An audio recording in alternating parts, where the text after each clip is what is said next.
Hey everyone, welcome back to Neural Battlefields.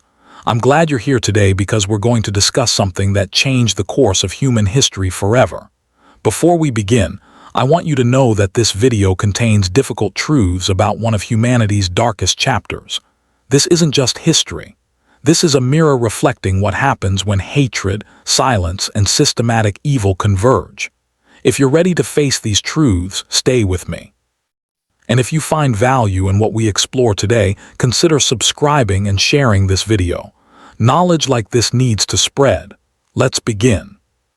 Imagine waking up one morning and discovering that everything you knew, everything you built, your identity, your rights, your very humanity, has been stripped away by law. Not by your actions, not by your choices, but simply because of who you are.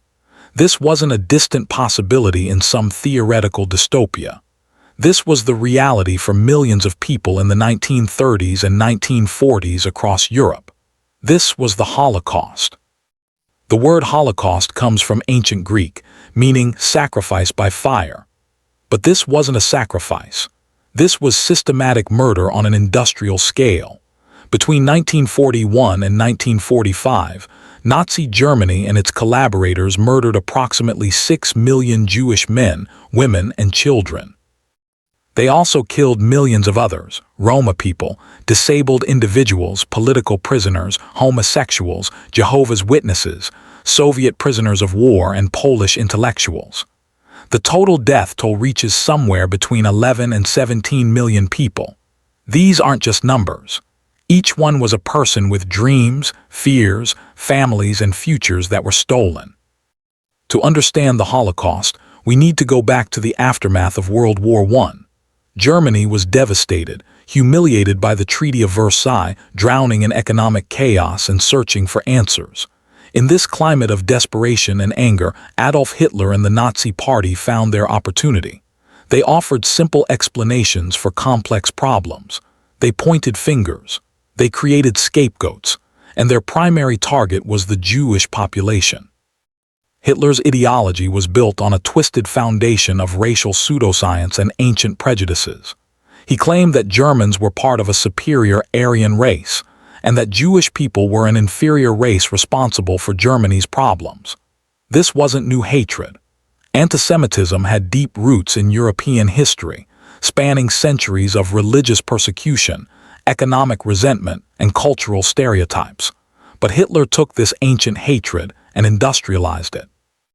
He gave it state power, legal framework, and technological efficiency.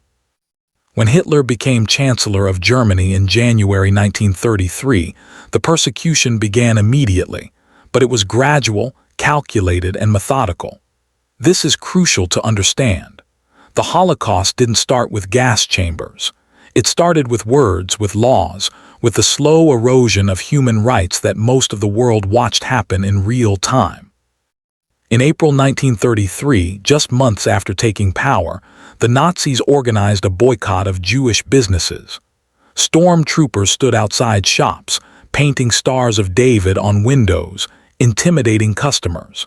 That same month, laws were passed barring Jewish people from civil service positions, from teaching in universities, from practicing law. In September 1935, the Nuremberg laws stripped Jewish citizens of their German citizenship and prohibited marriages between Jewish and non-Jewish Germans. Jewish people were being transformed from citizens into outsiders, from neighbors into enemies, all through the power of law. Think about that for a moment. The machinery of the state, the same institutions that were supposed to protect all citizens, were being used to systematically dehumanize an entire population. And the world watched. Some protested weakly. Most stayed silent. Some even applauded. The persecution escalated throughout the 1930s. Jewish children were expelled from schools.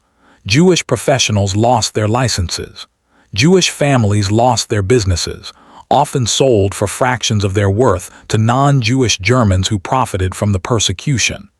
Jewish people were forced to register their property, making it easier for the state to confiscate later. They were required to carry identification cards stamped with a large J. Jewish men had to add Israel to their names, women had to add Sarah. The goal was clear: to make Jewish people visible, vulnerable, and separate from the rest of society. Then came Kristallnacht, the night of broken glass, on November 9 and 10, 1938. Nazi paramilitary forces and civilians attacked Jewish homes, businesses, and synagogues across Germany and Austria. They shattered windows, destroyed property, beat people in the streets, and killed at least 91 Jewish people. Over 30,000 Jewish men were arrested and sent to concentration camps. The damage was so extensive that the streets were literally covered in broken glass, which gave the pogrom its name. And here's the cruelty. The Nazi government then fined the Jewish community 1 billion Reichsmarks for the damage inflicted upon them. This was the turning point. After Kristallnacht, Jewish families across Europe understood that staying meant death. Desperate attempts to emigrate began, but the doors were closing. Country after country, including the United States, Britain, and others, refused to accept Jewish refugees or imposed strict quotas. The world knew what was happening, and the world largely turned away. When World War II began in September 1939 with Germany's invasion of Poland, the persecution transformed into something far worse. As German forces conquered Poland, they gained control over millions of Jewish people. The Nazis established ghettos, sealed off sections of cities, where Jewish populations were forced to live in horrific conditions. The Warsaw Ghetto, the largest, held over 400,000 people in an area of about 1.3 square miles. That's roughly 7.2 people per room. Food was scarce, disease was rampant, and thousands died of starvation and illness. But the ghettos were only temporary holding areas. The Nazis had a larger plan. In January 1942, high-ranking Nazi officials met at a villa in Wannsee, a suburb of Berlin, for what became known as the Wannsee Conference. There they formalized the final solution to the Jewish question, a bureaucratic phrase that meant the complete annihilation of European Jewry. This wasn't spontaneous violence. This was planned genocide with meeting minutes, budget allocations, and railway schedules. The Nazis built 6 extermination camps in occupied Poland specifically designed for mass murder: Chelmno, Belzec, Sobibor, Treblinka, Majdanek, and Auschwitz-Birkenau. These weren't just prison camps. They were factories of death. Jewish people from across occupied Europe were packed into railway cattle cars, sometimes 100 people in a single car, without food, water, or sanitation. Journeys lasted days. Many died before they even arrived. At the camps, the process was horrifyingly efficient. Upon arrival, families were separated. Nazi doctors performed selections, deciding with a gesture of the hand who would be sent immediately to the gas chambers and who would be worked to death as slave labor. Children, elderly people, pregnant women, and the sick were almost always sent directly to their deaths. They were told they were going to shower. They were ordered to undress, to remember where they hung their clothes. Then they were herded into sealed chambers where Zyklon B gas was released. Death came within 20 minutes. Afterward, other prisoners, called Sonderkommandos, were forced to remove the bodies, extract gold teeth, cut hair for use in textiles, and burn the remains in crematoriums. At Auschwitz alone, approximately 1.1 million people were murdered. On some days, the killing was so extensive that the crematoriums couldn't keep up, and bodies were burned in open pits. The ash from human remains was used as fertilizer or dumped into nearby rivers. Think about the mindset required to design such a system. This required engineers, chemists, railway schedulers, accountants, lawyers, and doctors. Thousands of ordinary people participated in making genocide efficient. But here's what haunts me most about the Holocaust. It wasn't just the Nazis. The genocide required collaboration from ordinary citizens across Europe. In France, the Vichy government rounded up Jewish families and handed them over to the Nazis. In the Netherlands, local police helped identify and arrest Jewish neighbors. In Lithuania, Latvia, and Ukraine, local militias participated directly in mass shootings. In Hungary, police forces enthusiastically assisted in deportations. The Holocaust happened because millions of people either actively participated or passively allowed it to happen. There were also those who resisted. Jewish resistance fighters staged uprisings in ghettos, most famously in Warsaw in 1943, where poorly armed fighters held off German forces for nearly a month. Partisans in forests across Eastern Europe rescued thousands, and there were righteous individuals who risked everything to save Jewish lives. People like Oskar Schindler, who saved over 1,000 Jewish workers. Raoul Wallenberg, a Swedish diplomat who issued protective passports to tens of thousands of Hungarian Jews. Irina Sendler, a Polish social worker who smuggled 2,500 Jewish children out of the Warsaw Ghetto. These were ordinary people who chose extraordinary courage when the world chose silence. Yet the broader international response remains one of history's most troubling failures. Allied governments knew about the extermination camps by 1942. Reports from escapees, resistance fighters, and intelligence sources provided detailed information. But bombing the railway lines to Auschwitz or the gas chambers themselves was never made a priority. Refugee quotas remained largely unchanged. The world possessed the knowledge and largely possessed the means to do more, but the political will was absent. When Allied forces finally liberated the camps in 1945, they found scenes of unspeakable horror. At Bergen-Belsen, British soldiers discovered over 10,000 unburied bodies and tens of thousands of survivors so emaciated they looked like walking skeletons. At Dachau, American soldiers found railway cars filled with decomposing corpses. The liberators, hardened soldiers who had seen years of combat, were physically sickened by what they witnessed. General Dwight Eisenhower ordered extensive documentation, photographs, and films because, in his words, he wanted to be able to give first-hand evidence of these things if ever, in the future, there develops a tendency to charge these allegations merely to propaganda. In the aftermath, the world said never again. The Nuremberg trials prosecuted major Nazi war criminals. The Universal Declaration of Human Rights was adopted in 1948. The United Nations created the Genocide Convention, legally defining genocide and obligating nations to prevent and punish it. Israel was established as a homeland for Jewish people. But the question remains, did the world truly learn? Since 1945, we've witnessed genocide in Cambodia, where the Khmer Rouge killed approximately 2 million people. In Rwanda, where in just 100 days in 1994, Hutu extremists murdered approximately 800,000 Tutsi people and moderate Hutus.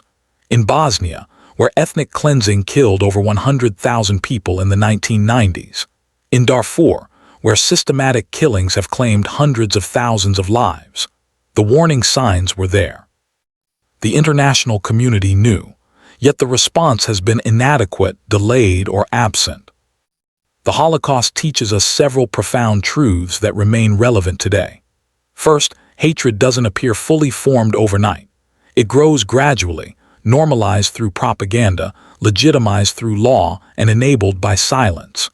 When we see dehumanizing rhetoric against any group, when we see rights being stripped away incrementally, when we see scapegoating of minorities for complex social problems, we must recognize these patterns.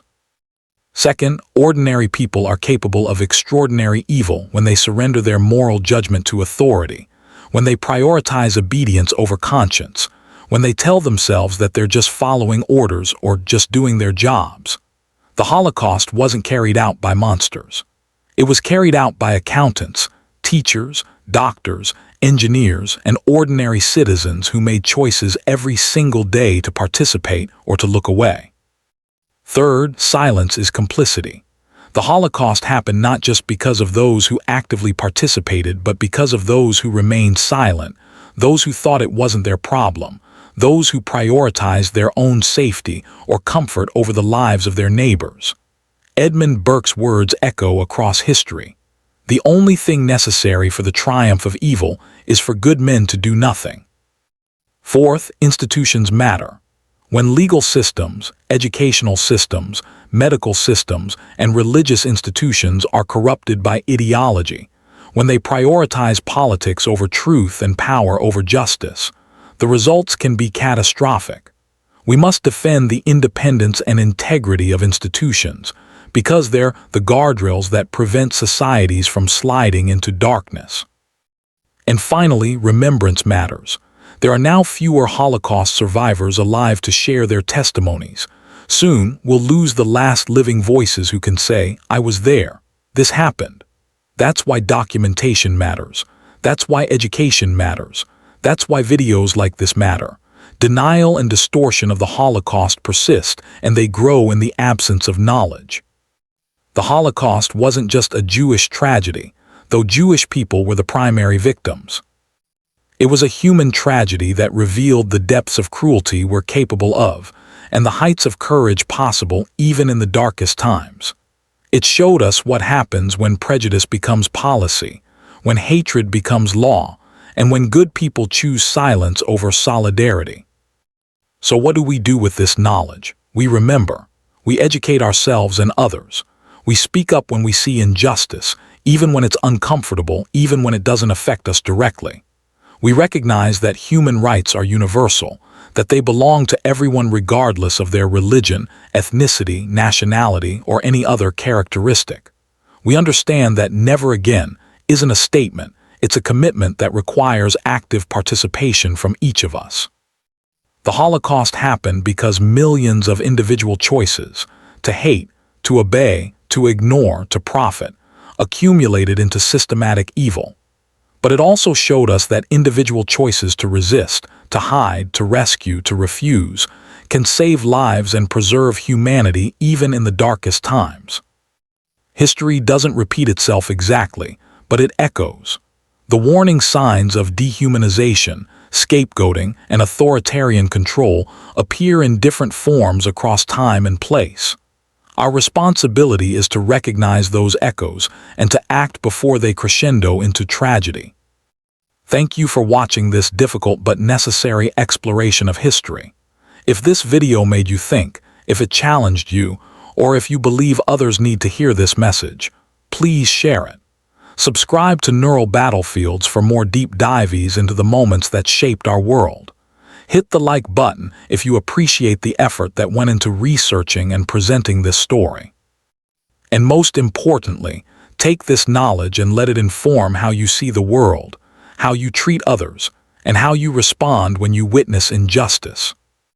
The Holocaust happened. It was real, it was systematic, and it was carried out by human beings against human beings. That's the unimaginable truth. The question is, what will we do to ensure it truly remains never again? The answer to that question lies with each of us. Until next time, stay curious, stay compassionate, and never stop questioning the world around you.